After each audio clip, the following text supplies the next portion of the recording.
Olá, meus amigos, boa noite.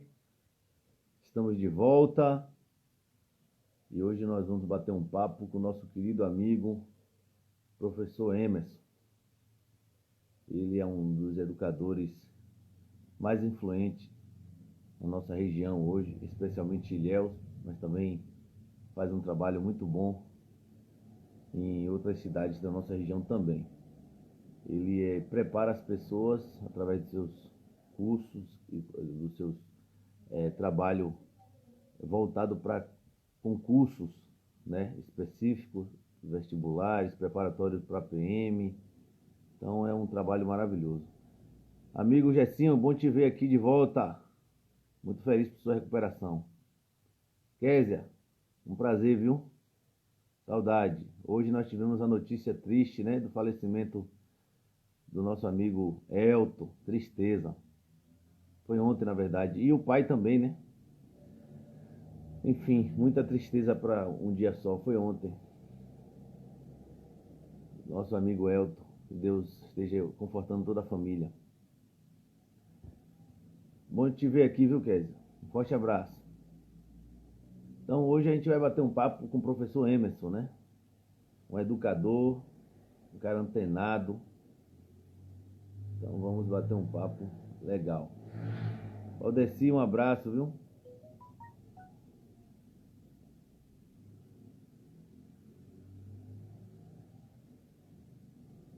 O professor Emerson é um jovem já com vasta experiência administrativa, além das funções de educador, né? Ele olha, já na expectativa aí do nosso querido amigo professor Emerson.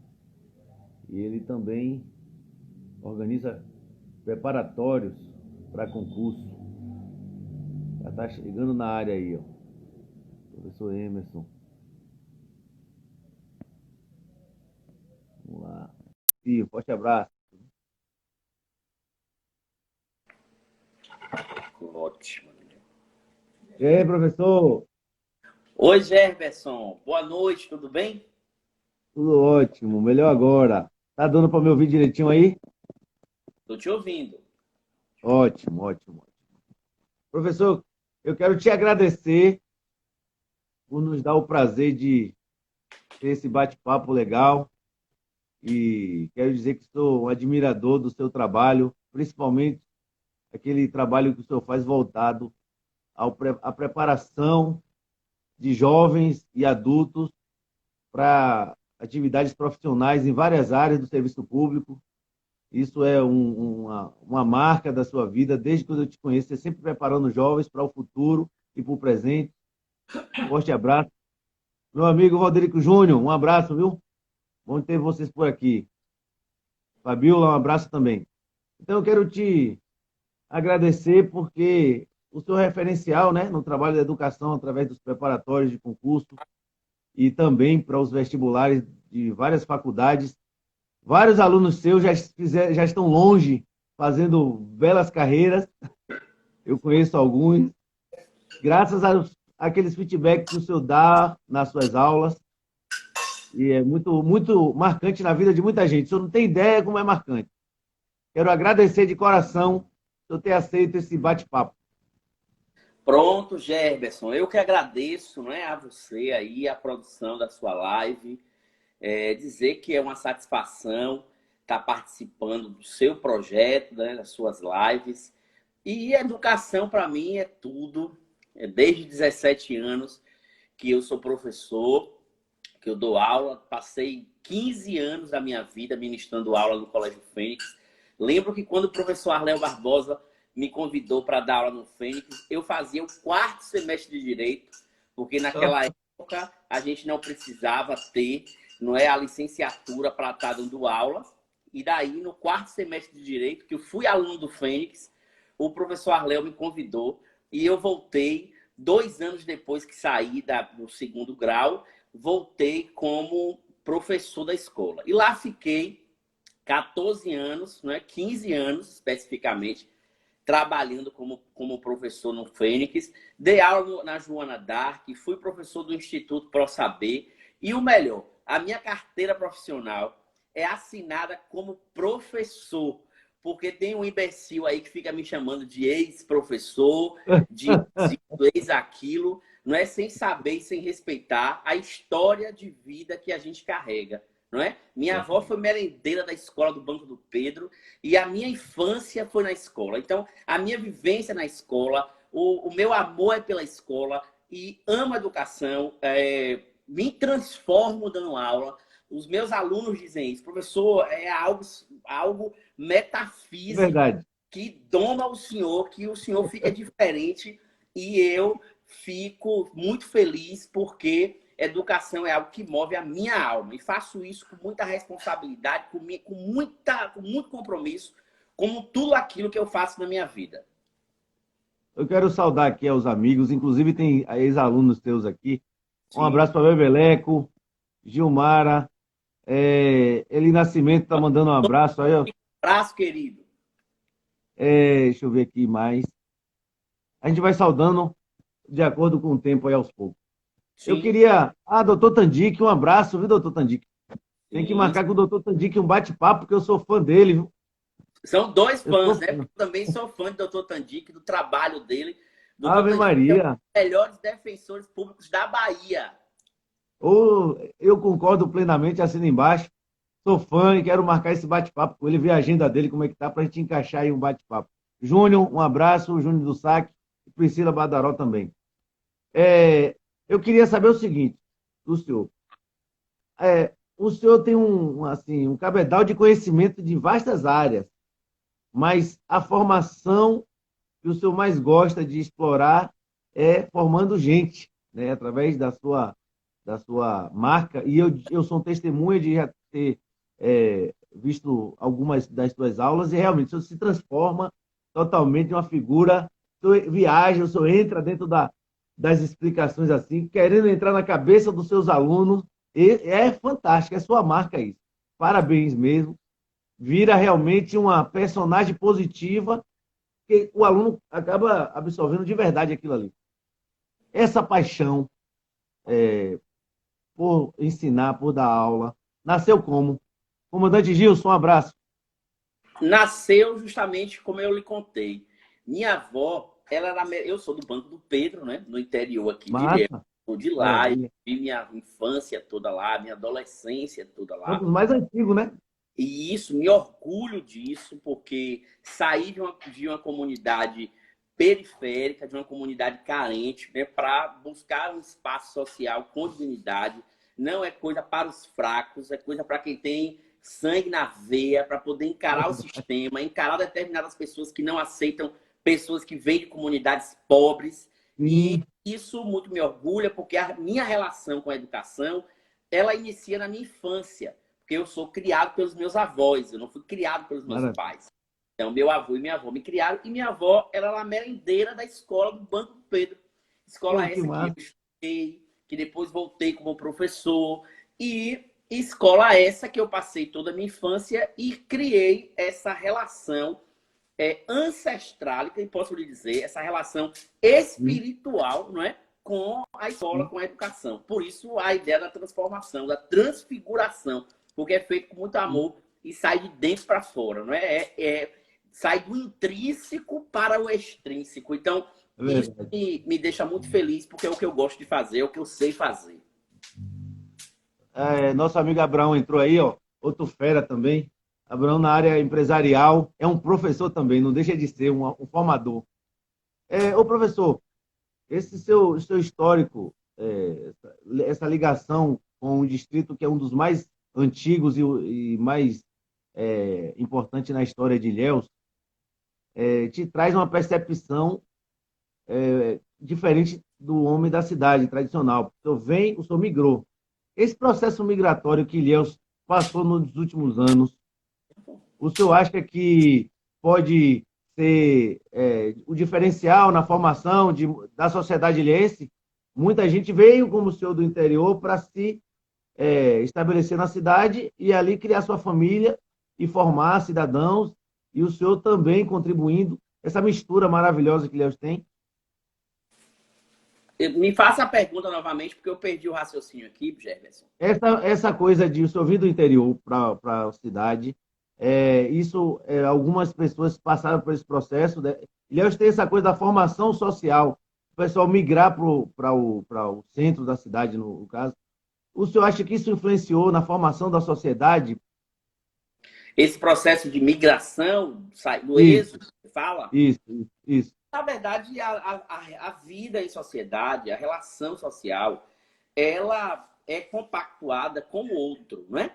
Então, de alguma Sim, forma, esse processo de êxodo, da saída do campo, para a saída para a cidade, isso interfere sim nas relações sociais. Porque, como você bem colocou, a mentalidade de uma pessoa que mora no centro da cidade, que tem outras vivências, que tem acesso a alguns serviços que quem mora no interior não tem, isso de fato tem um choque.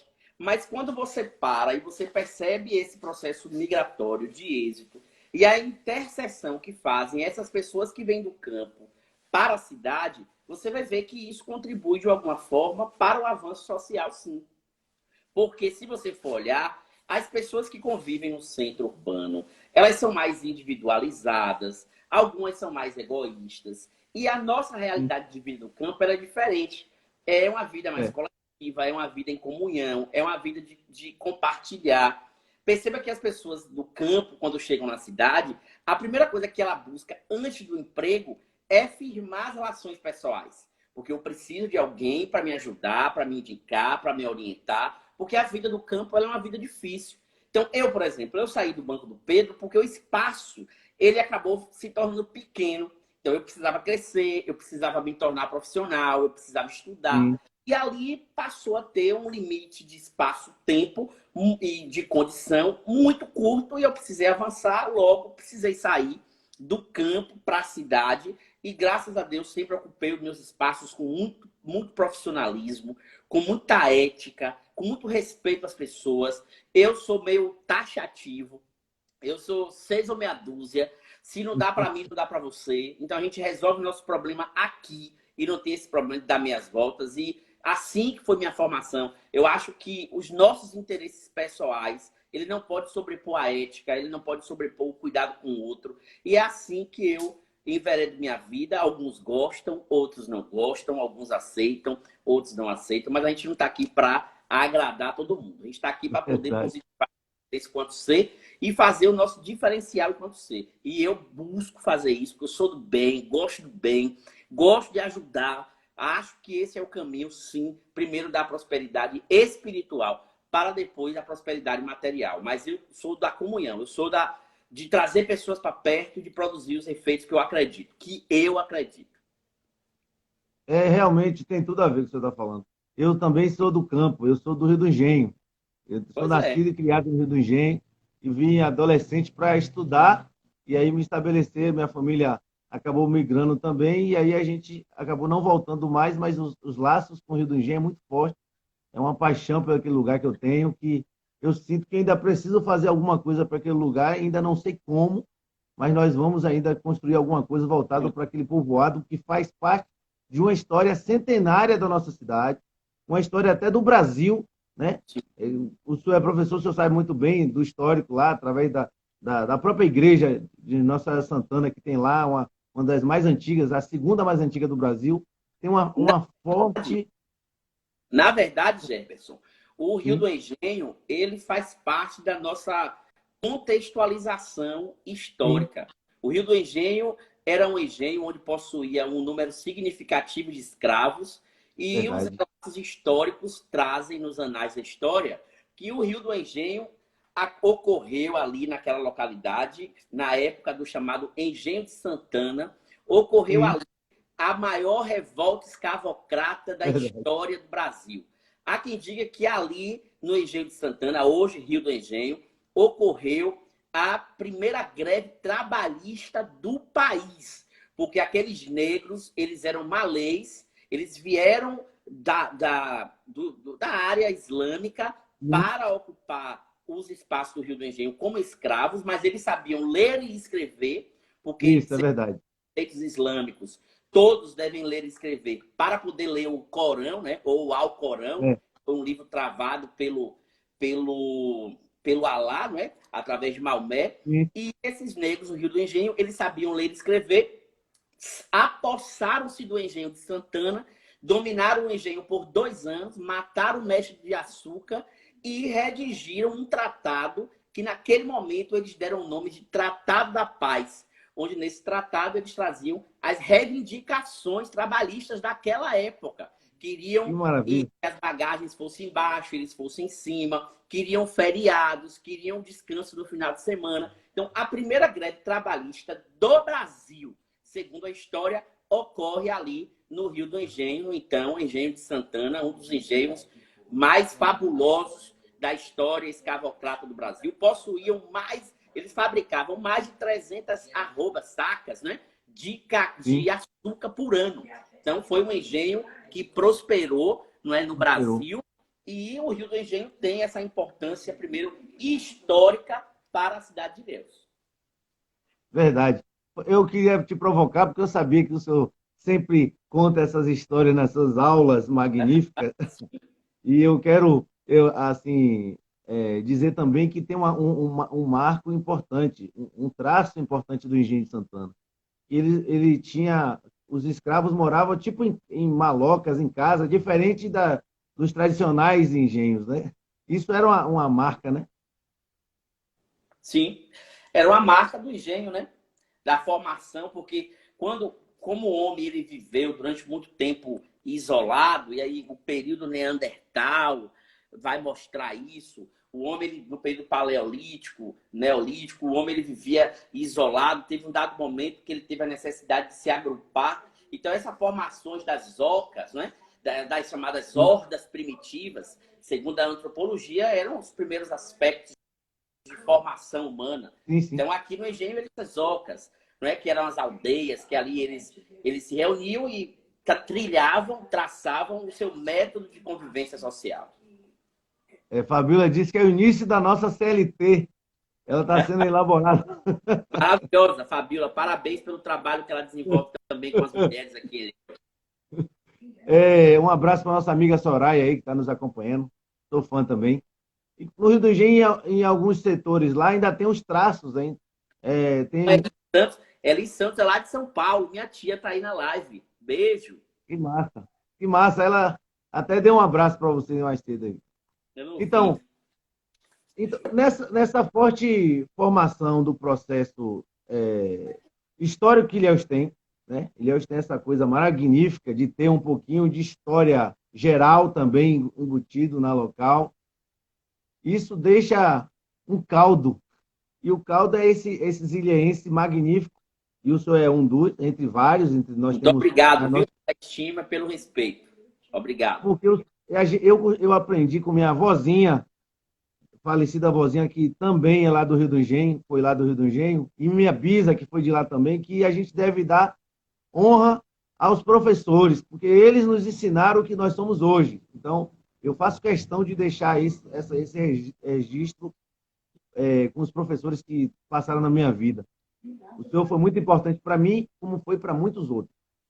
Agora, eu queria voltar um pouquinho na sua história, antes de entrar no tema principal, mandar um abraço para minha querida professora que entrou aí, professora Enilda. Eu sou fã também. Também no meu ginásio foi marcante. Professora Enilda, primeiro, quando fala dos movimentos educacionais em Ilhéus, na Se não região, na falar Bahia, dela, não está a falando. gente não pode deixar de considerar a importância da professora nesse contexto. Verdade. Todavia, entendo que seja um dos nomes mais fortes do PT para assumir uma cadeira na Câmara e, de forma Verdade. provável, se ela conseguir, sei que os professores de Ilhéus, a comunidade educacional será muito bem representada pela professora. Verdade, Eu muito verdade. apreço por ela, muito carinho. Tem um histórico de luta em defesa pela classe trabalhadora, em especial os professores. Na sua formação, né, no processo da sua construção de formação, o senhor teve outras áreas de estudo, né? Isso deixou o senhor com capital de conhecimento importante, e a gente vai tentar explorar um pouquinho hoje. Ah, se eu E, puder. Eu queria saber do senhor, no processo de construção de uma cidade como Ilhéus, com os resquícios ainda do coronelismo, hoje, como Ilhéus pode fazer para avançar na compreensão da sua importância? Porque a gente tem um problema sério que o ilhéense tem uma baixa estima terrível. Ele não reconhece, ele não sabe o potencial de si próprio. Como Ilhéus pode avançar quanto sociedade, reconhecendo seus valores, reconhecendo suas importâncias, reconhecendo seu potencial? Primeiro que Ilhéus ele não vai reconhecer isso, né? Eu acho que a gente tem que passar a fazer um processo de conscientização das pessoas, dos próprios ilhéenses, para que tenha essa necessidade de pertencimento. Eu acho que quando o cidadão ele se sente parte, não é? Ele tem um sentimento de pertencimento do todo. Dentro dessa esfera, ele vai defender, ele vai criar propostas interventivas, ele vai querer contribuir para o desenvolvimento de Ilhéus. Muito se fala dessa necessidade da gente se desenvolver enquanto cidade. Mas o que é perceptível é que as pessoas do outro lado, elas não são estimuladas à produção desse pertencimento, dessa coisa de defender a cidade, os líderes políticos não têm a ideia da formação da cidade feliz, que quem vai apontar a cidade feliz é Aristóteles, lá na Grécia, não é? Ele vai dizer que o governante ele tem que ser sábio, porque ele tem que produzir uma cidade feliz. Uma cidade feliz é aquela cidade onde os serviços públicos eles cheguem à ponta. O cidadão ele seja contemplado com isso. Então, quando você fala desse ponto, eu acho que a primeira grande válvula da discussão é a gente entender a necessidade de conscientizar as pessoas no que tange a ideia de pertencimento delas acerca da cidade que ela compõe, que ela faz parte e que também faz parte dela. Essa carga miltoniana que o senhor nos deu esse prazer maravilhoso aí. O senhor já bebeu da fonte de Milton Santos, do nosso magnífico? Não. Eu na verdade, gosto muito de Sócrates na filosofia, não é? Eu gosto muito dele. Quando você fala Milton Santos, você me faz entender, não é, a importância, mas eu não convivo, não leio, nunca li nada dele, não tenho muita familiaridade com isso, então eu não me sinto confortável ao ponto de lhe dizer ou lhe afirmar algo nesse sentido, porque eu não sei das teorias dele. Mas o senhor acabou de falar do pertencimento, do território de identidade, da compreensão do processo. Os autores, né? Não nesse que você citou. Então, o senhor acabou meio que, de forma inconsciente, nos produzindo um material muito maravilhoso que o nosso brioso Milton Santos, que nos deu aula no IME, né? Saiu de Ilhéus para o mundo, pois foi brilhar lá fora. Sim. Entrou aí alguns amigos queridos, professor também, eu chamo de professor, Everaldo Anunciação, nosso amigo do Agravo, Jamerson, muito obrigado, Jaciara também, que está nos acompanhando, Kaique Souza.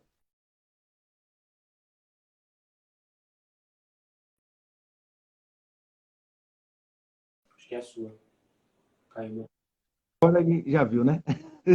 Vamos lá, vamos jogar tudo. Vamos lá. Eu queria saber do senhor o seguinte, eu estou tentando trazer um pouquinho, o senhor levar a gente para a atualidade, viu? Por isso que eu estou provocando, explorando um pouquinho. Já percebi sua maldade, viu? E é gostoso quando a gente sabe que está conversando com alguém que sabe que você pode puxar e vai sair leite. Vamos ver. Nesse processo de transição de uma sociedade extremamente rural para uma sociedade hoje 85%, quase 90% urbana, o senhor acha que podemos produzir uma sociedade em uma, digamos assim, virtuosa e crescente expansão dentro da nossa região cacaueira, mas com viés de cidade, não com aquela coisa presa ao passado, uma cidade moderna, uma cidade que avança? A mudança, ela só acontece quando eu produzo essa mudança, não é? Quando eu produzo essa necessidade de crescimento. Então, quando você traz isso, no meu entendimento, a sociedade ela só vai mudar se o cidadão mudar. Porque se o cidadão não mudar, a sociedade não vai mudar. Até porque a sociedade ela é composta pelo ser humano. Né? O ser humano que compõe a sociedade. Então, se não há uma mudança do ser humano, de consciência, de mentalidade, se não há uma mudança de postura, não há em que se falar aqui de mudança social, compreende? Sim, sim. E mandar um abraço também ao nosso amigo Marcos, que entrou aí. Ó, a Soraya está dizendo que observou o mesmo. A Soraya está sempre ligada. A Soraya tem que explorar, o homem sabe, pô. A gente tem que tirar o máximo. Eu não gosto muito no termo da palavra. Nós precisamos renovar, renovar puramente. Eu vou repetir. Caiu a Caiu um ligação. pouco. É, vou repetir um pouco. Tá me ouvindo? Estou te ouvindo. Ouviu? Ouvi. Eu não gosto muito da palavra renovar, puramente, seca, tem um contexto. Eu gosto mais da palavra produção, produção, qualificação, né? O senhor acha que nesse processo já entrando no contexto do tema, da nova política, dentro de Ilhéus, a sociedade ela busca uma renovação ou uma qualificação da política?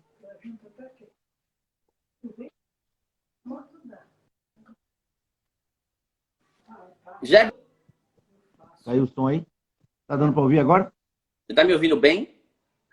Eu estou te ouvindo. Então repete porque eu não te ouvi.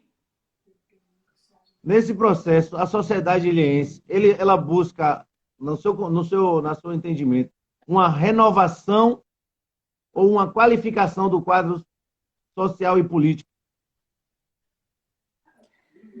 No meu entendimento, acho que está travando. Estou te ouvindo. No meu Estou te ouvindo. entendimento, a sociedade ilhéense ela busca um processo de renovação mesmo. E renovação em vários aspectos. Não só a renovação no aspecto político, mas no aspecto social, no aspecto econômico. E quando a gente adentrarmos ao tema, eu vou especificar essa minha visão. Ah, ótimo, ótimo. Ótimo. Eu não gosto muito da coisa puramente da renovação, porque se você for olhar o exemplo clássico da Câmara de Vereadores de 2008 para 2012, houve uma grande renovação nos quadros. Na Câmara de Vereadores de 2012 para 2016, uma maior renovação. De 2016 para 2020, uma estúpida renovação. Mas não acompanhou a qualificação. Entendeu? Eu acho que a busca, eu acredito, deve ser além da renovação, mas pela qualificação dos quadros. Tem um amigo nosso em comum e ele disse o seguinte, na legislatura retrasada: você está achando ruim quando eu fiz uma crítica à nossa Câmara, à situação do nosso legislativo? Ele disse o seguinte: espere para a próxima. Está achando ruim? Aguarde a próxima. Por isso que eu queria entender, se eu falasse um pouquinho desse processo de transformação, de renovação, sem a qualificação. Eu acho que era importante o senhor debater, mesmo que a gente venha entrar no processo da nova política na sequência. Nós estamos em um processo de renovação, na busca dessa renovação incessante. E os próprios movimentos políticos, eles estão sendo consolidados no sentido de que haja em Ilhéus uma renovação no cenário político. Aí Kaique colocou aí, ó, renovação sem qualificação, ela é nula. Só que o povo que decide, quem decide é o povo, não é? Então, por quê? Porque isso está lá na Constituição Federal, que o poder emana do povo e que é o povo que decide. Então, o povo que tem a titularidade do poder. no que concerne a ideia de exercício do poder, esse mesmo povo, ele renova, mas em vários aspectos ele não busca o seu representante qualificado. Porque também ele não é preparado, o povo, para buscar líderes ou referenciais de lideranças que sejam qualificados para a ocupação dos espaços de poder. Então aí você entra em choque entre a necessidade da renovação, buscando o líder com qualificação. Então, durante muito tempo, e especificamente em Ilhéus, nós somos uma região pautada no coronelismo, onde os titames, os mândamos, eram sempre feitos pela questão do capital. O próprio processo da eleição passado era feito por escolha dos seus coronéis. A população não teve essa preparação qualificado. A renovação, nós temos a necessidade de renovar, mas ainda se renova e em muitos dos aspectos dessa renovação, a gente não tem as nossas lideranças qualificadas, que de péssimos gestores, não é? Da cidade que não caminha, que não se desenvolve, que não avança.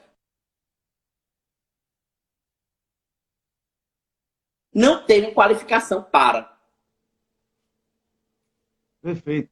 Então, o que o senhor acha é o reflexo, a sociedade é reflexo as mazelas que a sociedade sofre, é reflexo de maus políticos, ou é reflexo das péssimas escolhas que ela faz? Eu não entendi. Falhou a ligação. Cortou. A sociedade, ela sofre as mazelas por causa dos péssimos políticos, ou ela sofre as mazelas pelas escolhas equivocadas dela mesma? Pelas escolhas dos péssimos representantes, pelas escolhas dos péssimos políticos. Porque a gente percebe, às vezes, que esses políticos, eles criam um sistema ideológico de bem coletivo, de bem comum, e, na prática, esse bem comum ele é esquecido, porque vai prevalecer sempre os interesses pessoais, né, o domínio do poder pelo poder, e a camada popular, o povo, ele sempre fica esquecido. Então, as mazelas sociais é reflexo das nossas escolhas. Só que não é, e aí a gente pode dizer isso com muito cuidado, não é o formador de opinião, o estudioso, o intelectual, o intelectualmente preparado, que vai escolher. Quem escolhe os representantes é o povo, que na sua grande maioria não tem qualificação, não tem estudo. Então, por isso que eu falo sempre nas minhas reflexões que a educação não vai ser prioridade nunca no Brasil, justamente por conta desse ranço do passado.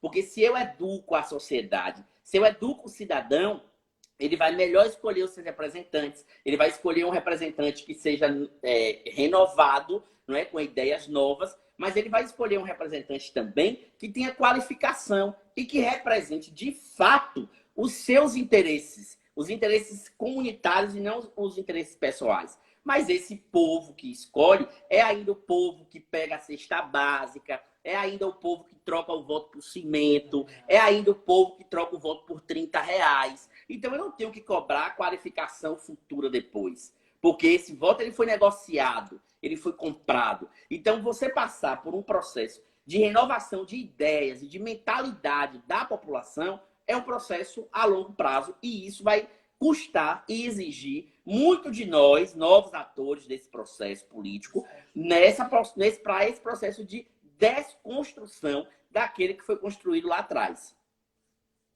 Perfeito, professor. Quero mandar um abraço ao também professor Robson, que eu sou fã. Estava aí elogiando o senhor. Aí também na live. É isso, é verdade. Sou Guzmão. Entrou uma galera aqui que a gente não conseguiu citar, mas tem uma galera massa aqui. Claudinha, Oliver, Cabo Ângela, professor Lúcio, doutor Lismar Uzeda está lá de Salvador nos assistindo. Um forte abraço, doutor. Doutor, eu queria entrar agora no... Pai, amigo. É isso aí. Queria saber do senhor o seguinte. E a tal nova política? Como se enquadra no processo? Primeiro que eu não acredito na nova política. Para começar, essa nova política que a gente vem buscando, ela não Doutor existe. Sampaio também está na área aí, viu? Oi? Doutor Sampaio também está na área aí. Um forte abraço para ele. Então, Jefferson, a nova política, ela não existe. Porque a nova política, ela está enraizada em um processo histórico lá atrás, preso a um sistema, e quem tenta se desconectar dessa velha política para a instauração de uma nova política, certamente vai ficar fora do jogo.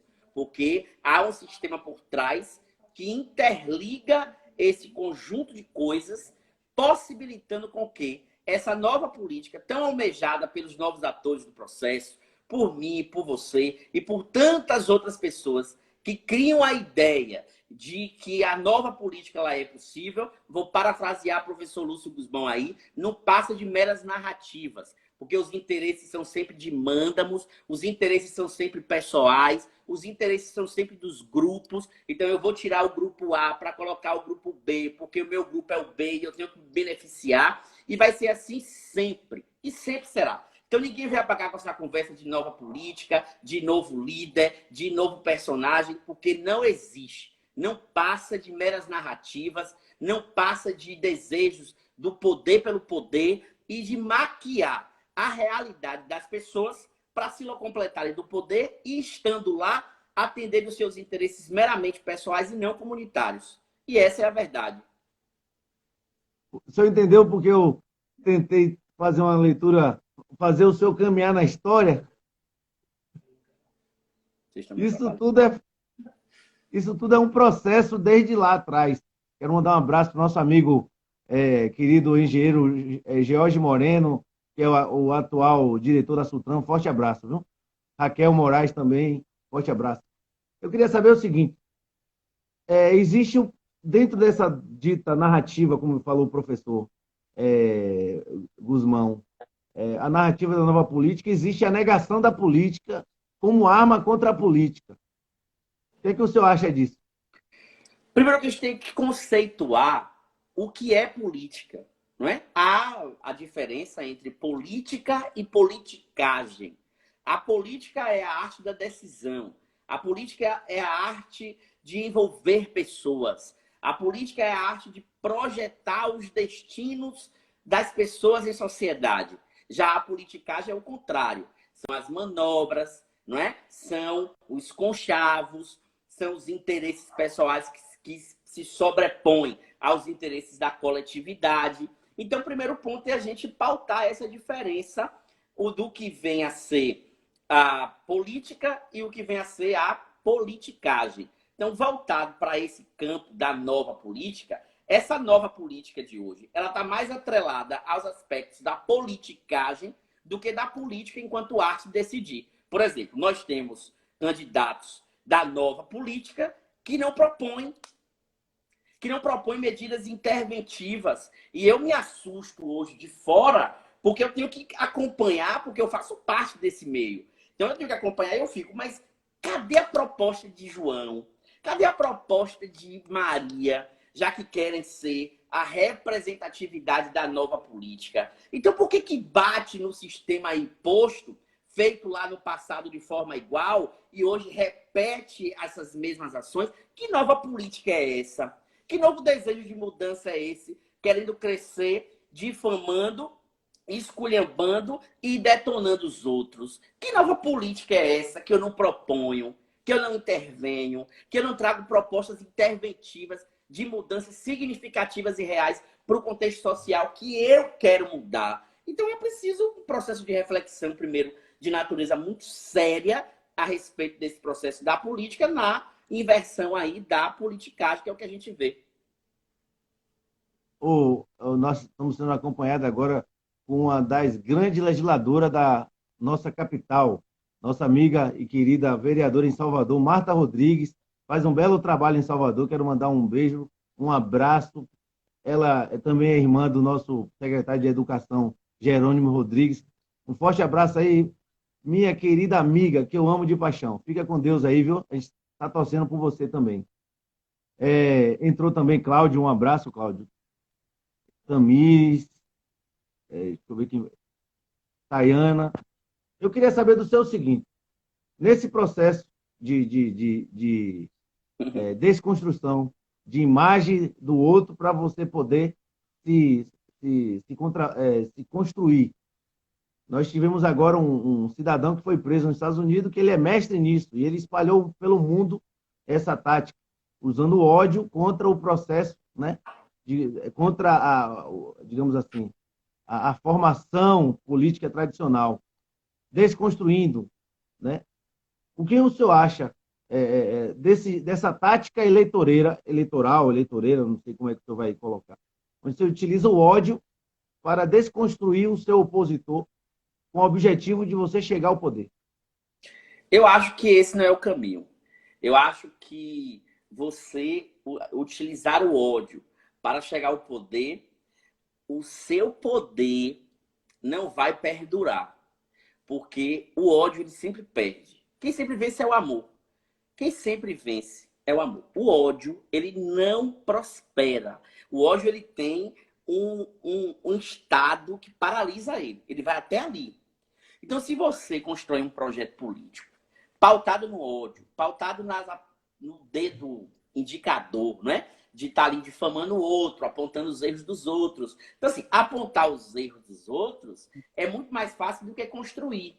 Então, esse processo de desconstrução da imagem das pessoas, do político, eu, Emerson, particularmente, não gosto.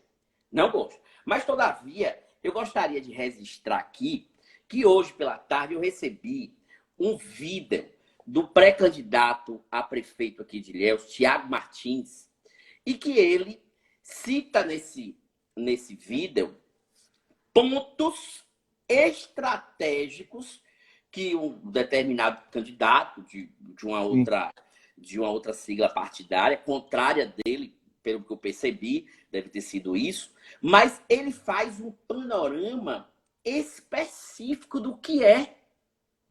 Ou seja, lá atrás foi assim. E por que agora você está desconfigurando, está apresentando que é assim?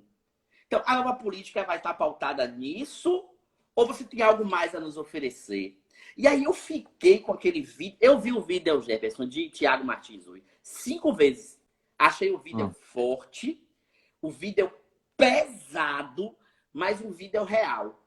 Um vídeo real. É o retrato do que a gente tem na nova política de Ilhéus. É a política que a gente espera. É aquela que foi apontada ali no vídeo hoje de Tiago Martins. Um vídeo de natureza reflexiva. Reflexiva. Um vídeo impactante para esse momento de construção das imagens dos pré-candidatos a prefeito, da imagem do próprio Kaká, da imagem do próprio Mário Alexandre, da imagem do próprio Valderico Júnior, não é, que tem um discurso aí de renovação, de mudança, de querer ocupar os espaços com a nova forma de pensar, mas isso também indaga como é que ele tem esse espaço da nova forma de pensar, e a Rádio Gabriela FM, que é a rádio dele, é instrumentalizada nessa nova política para acabar o governo o tempo inteiro. E nós vimos esse filme com Jabes Ribeiro e o pai dele. Estamos assistindo esse mesmo filme na nova política de Ilhéus. Então, será que essa nova política é o sistema que tem que mudar? Ou são os atores envolvidos nesse sistema que tem que propor a mudança? Então, é de se refletir, porque você tem uma faca com duas pontas. Então, hoje, eu do lado de cá, martelando e jogando pedra no telhado dos outros, é melhor do que no passado. Então, essa ideia de nova política, ela precisa ser repensada. Ela precisa ser estruturada. É preciso encontrar caminhos onde o cidadão seja beneficiado e não os grupos políticos serem beneficiados. Então, é preciso um alto nível de reflexão para a gente atingir de forma conscientizadora a população e não de forma manipuladora, como a gente está vendo o mesmo filme acontecendo em Ilhéus. O mesmo filme, sem tirar nem colocar. E quero aproveitar aqui essa live para parabenizar o pré-candidato Tiago Martins pela lucidez dele no vídeo que ele colocou hoje nas redes sociais aí. Valeu. Professor, tem o professor também, professor Lúcio Guzmão, deu uma deixa aí. Um abraço, Alain Marinho. Bom você estar aqui com a gente, viu? Ele caiu aí. Tá me ouvindo? Estou te ouvindo. O professor Guzmão disse o seguinte: temos que ter cuidado, pois visões são percepções individuais. O que o senhor acha disso? Achei interessante a fala dele. Então, primeiro, que essa é a minha percepção individual, porque você me convidou para que eu colocasse aqui as minhas percepções subjetivas, individuais e não coletivas. Então, eu não tenho que ter cuidado com isso, porque você me convidou para um bate-papo sobre a minha compreensão e não a dele ou a do outro. Eu estou colocando aqui a forma como eu compreendo esse fenômeno e eu espero que, com a minha visão, ainda que tacanha, não acabe incomodando ninguém. Ah, sim, sim. Não, eu acho importante a forma que o senhor explica e coloca os fatos, porque ele traz para quem está te observando também, o senhor dá margem para as pessoas também ter sua própria percepção. Eu acho interessante isso. Sobre o processo da construção posta aí, da tal nova política, o que o senhor acha que é mais nocivo para a sociedade? A sociedade mais humilde, mais pobre. Um abraço ao nosso amigo Vladimir. Fiquei sensível aí à situação do seu pai também, toda a comunidade norte ilhéense, viu? Fiquei muito triste e sensível. Vamos estar aí buscando também ajudar nas medidas das nossas limitações. Então, a sua percepção que a sociedade mais humilde, setores da sociedade mais humilde, tem sofrido com esses momentos que às vezes é terrível de contra-informação, negação dessa tal nova política. Não entendi. É que o som cortou. A sua percepção sobre as consequências sobre a galera da mais humilde, mais pobre, né? As consequências dessa tal as ações da nova política sobre a turma mais pobre, mais humilde. O que é que o senhor acha? Manipulação, pô. Manipulação em cima da necessidade do outro. Esse é o meu conceito. O processo é de manipulação. O processo não é de conscientização. O processo é de manipulação e não de conscientização, que é o que nós precisávamos fazer, não é? E não se trata de um papel conscientizador do outro, mas de um processo de manipulador, de um processo de manipulação, mostrar outras faces de coisas que não existem. Então, por isso que eu pauto, no meu entendimento, de que a nova política, os novos líderes políticos, eles estão presos na velha política, no toma lá da cá, na velha forma de fazer a política. Acabou e pronto, e essa é a minha visão. E as pessoas devem também respeitar, não é? Sobre o contexto local, também existe o reflexo do nacional. A gente vê aí uma transformação de posição de um governo que iniciou com a postura e hoje ele tenta dialogar, entre aspas, com o Congresso que ele tão rejeitava. O que o senhor acha? O que a sua visão sobre o contexto? A visão do contexto qual?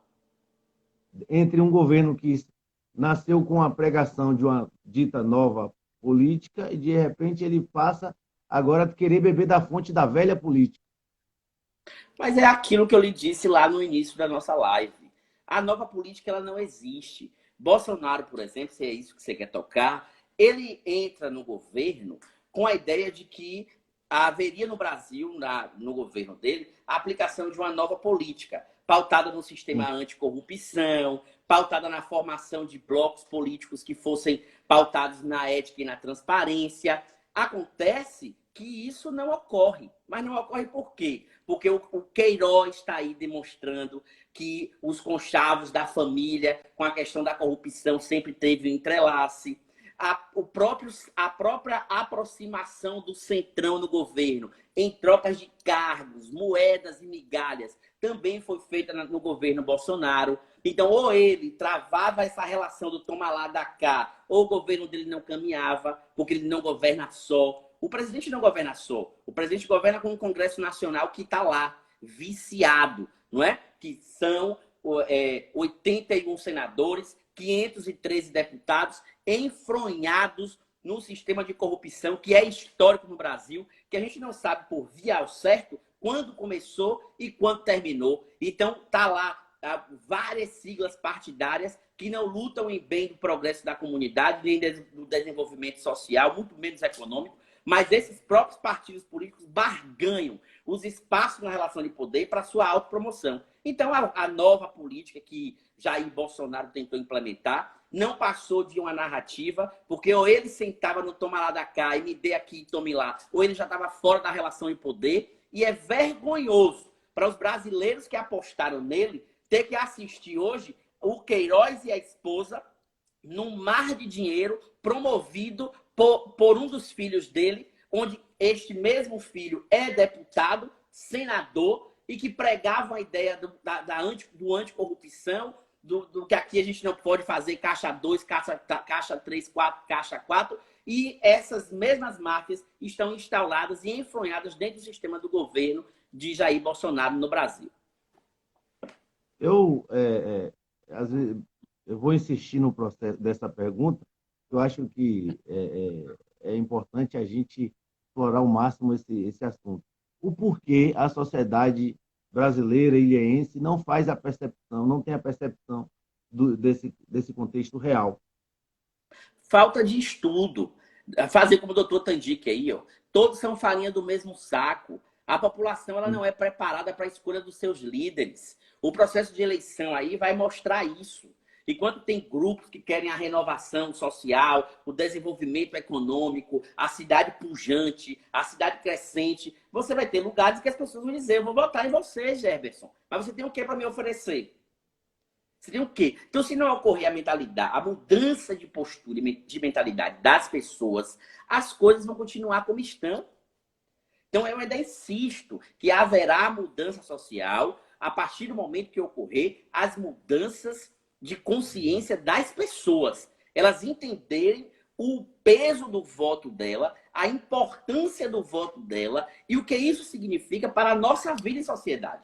A partir do momento que o cidadão entender que ele não tem que negociar o voto dele, mas que ele tem que acreditar em um projeto político que seja viável para o bem da coletividade, a coisa vai modificar, a coisa vai mudar, o desenvolvimento esperado por muitos vai acontecer, e aí a gente vai passar por um ângulo outro que a gente, por via, não esperava que ocorresse ou que acontecesse. Para que ocorra a mudança de lideranças, é preciso que ocorra a mudança de mentalidade das pessoas. É preciso que eu inclui o cidadão nessa reflexão que a própria democracia propõe. Quando você fala de política com as pessoas, elas não querem saber. Quando você chega com os nomes dos pré-candidatos a prefeito da cidade agora que vai concorrer, muitos não sabem nem quem vai votar. Eu estava analisando uma pesquisa feita recentemente, agora no mês de junho, onde 30% da população de Ilhéus não sabem quem vai votar. Então, como é que eu vou mudar o aspecto social da minha cidade se eu não participo disso? Se eu não contribuo com essa participação? Então, é preciso um processo de reflexão maior, de envolvimento e de engajamento das pessoas para que essa tão sonhada mudança social aconteça. Eu sou um jovem de 40 anos e ouço desde criança a famosa orientação em rádios, TVs, em palestras, ao eleitor: vote com consciência, vote no melhor, escolha os mais qualificados. E o porquê, professor? Essa é uma inquietude que às vezes ferve o coração, não só eu sei que não é só eu. O nosso eleitor ele não consegue captar essa mensagem. É justamente isso que eu estou dizendo. Ele não consegue captar essa mensagem porque ele não tem preparação para isso. O cidadão lá da ponta, lá da base, ele não foi preparado educacionalmente para isso.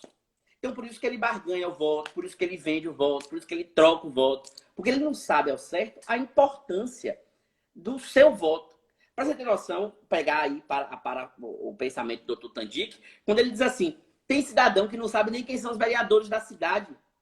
Tem gente É que você verdade. pergunta, mas quem você votou na eleição passada? O cara nem sabe quem votou, né? Então é uma coisa muito complicada essa questão do direcionamento de olhares, porque ainda eu toco na ideia de que a população ela escolhe errada, porque ela não é preparada para escolher certo, porque ela não tem estudo, ela não tem educação, ela não tem preparação. Então eu não vou escolher líderes preparados, qualificados, porque eu vou vender o meu voto, eu vou trocar meu voto, eu preciso comer. Aqueles R$ 50 que eu recebo lá no dia serve às vezes para comprar uma dúzia de ovos. Serve para tomar uma pinga, porque muitos pegam aqueles R$ 50 e vai pro bar beber. E depois ele não vai poder cobrar a Gerberson Josué o feito, a benfeitoria na comunidade dele, porque você pagou o voto. Então essa questão está atrelada à consciência das pessoas, e não o contrário. Um abraço ao nosso amigo Diran Filho, também nosso amigo Matheus. Bom ter vocês aqui. Falta só 4 minutos, eu quero tentar sugar mais um pouquinho dentro do. Voou, viu? Dentro de, voou rapidinho.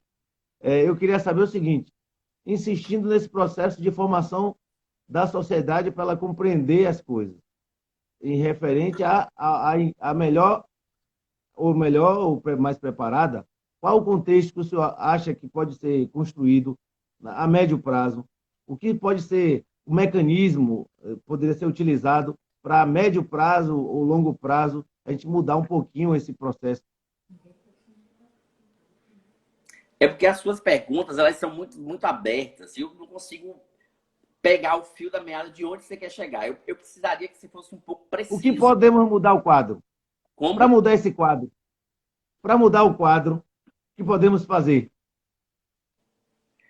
Então, para se mudar esse quadro que está aí, é preciso que as pessoas elas estudem, analisem o histórico das suas lideranças. Então, busque saber quem são os seus candidatos, busque saber qual é o histórico de vida desse candidato, busque saber o que de benfeitoria esse candidato já trouxe para a população. Nesse entendimento, é importante a gente saber ainda qual é o projeto que esse candidato defende. Esse projeto ele representa interesses da elite, eles representam o interesse da coletividade, da massa, do povo. Não é? Esse candidato tem o perfil do povo, ele fala a nossa língua, ele está na base comunitária. Quem é esse candidato? Então, a mudança social ela vai existir a partir do momento que esse candidato ou que esse meu líder de fato me represente. Porque se ele não tiver a capacidade política, administrativa de me representar, não vai haver ou não ocorrerá a mudança que a gente tanto espera. A mudança do quadro que você disse aí, ela não vai ocorrer se eu não instituo líderes que sejam responsáveis, comprometidos, que sejam eficientes no seu ato de decidir, ou que seja, na verdade, inteligente ao ponto de amarrar uma articulação que possa, de fato, atender aos interesses da coletividade. Perfeito. Um abraço ao nosso amigo Augusto Pinheiro. Vamos ver você aqui com a saúde recuperada, viu, meu amigo? Professor, em 1 minuto e meio, o senhor acredita que vamos ter um país melhor, uma cidade melhor nesse pós-pandemia? Acredito. Eu acho que essa pandemia ela veio para igualar as pessoas. A pandemia, o vírus, ele, de forma nefasta, ele veio para mostrar que não existe ninguém melhor que ninguém. Que não existe o preto, não é melhor o negro, não é melhor que o branco, o rico não é melhor que o pobre. Né? Veio para um processo de igualar as pessoas. E eu percebo que muitas pessoas modificaram pós-pandemia. A forma de tratar, né? A sensibilidade com o outro, a necessidade de a gente ter o outro perto. Agora a gente não pode abraçar, não pode pegar na mão. Então, culturalmente, a gente sente falta disso.